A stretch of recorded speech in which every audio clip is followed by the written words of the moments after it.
పరిశుద్ధ నామమునకు మహిమ కలుగును గాక.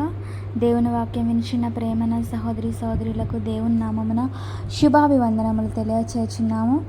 ఈరోజు వేకుమన్న జూన్ 16వ తారీఖుది. నీవు కార్యములను ఏ విధముగా చూచుచున్నావు?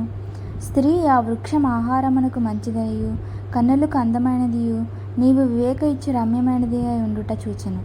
దేవుడు ఆమె కొరకు సమకూర్చిన ఇతర వృక్షములన్నీ ఆహారమునకు మంచివి కానట్లును, మరియు దేవుడు దేనినైతే తినవద్దని చెప్పెనో అది ఒక్కటి మాత్రమే ఆహారమునకు మంచిదిగాను, ఆ స్త్రీ ఆ వృక్షము ఆహారమునకు మంచిదని చూచెను.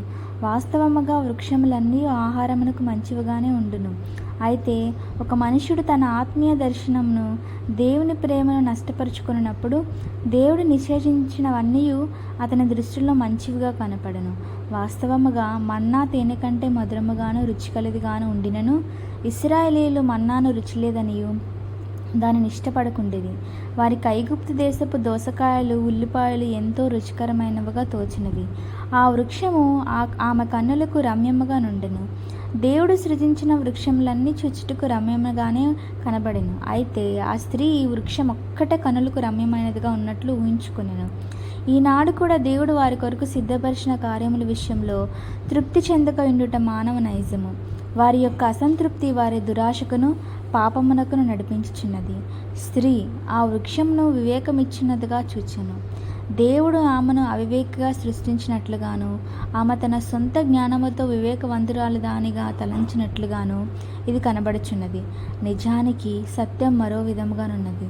ఇతర వృక్షములన్నీ ఆమెను జ్ఞానవంతురాలుగా చేయగలవు, కానీ ఈ నిషేధింపబడిన వృక్షమే ఆమెను అవివేకగా మార్చును.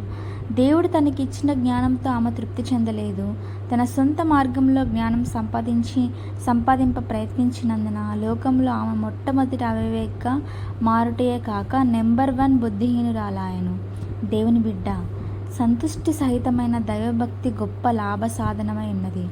మన జీవితం కొరకైన దేవుని ఉన్నతమైన సంకల్పం గురించి మనం ఆత్మీయ దర్శనం కలిగి ఉన్న ఎడల అపోస్తలుల పౌలు వలె అన్ని సందర్భముల యందు సంతృప్తి కలిగి ఉండగలుగు రహస్యమును నేర్చుకుని ఎడల ఆత్మీయ విషయములే తప్ప మరి ఏ ఇతర విషయములు మనకు మంచివిగాను రమ్యమైనవిగాను కోరదగినవిగాను తోచవు.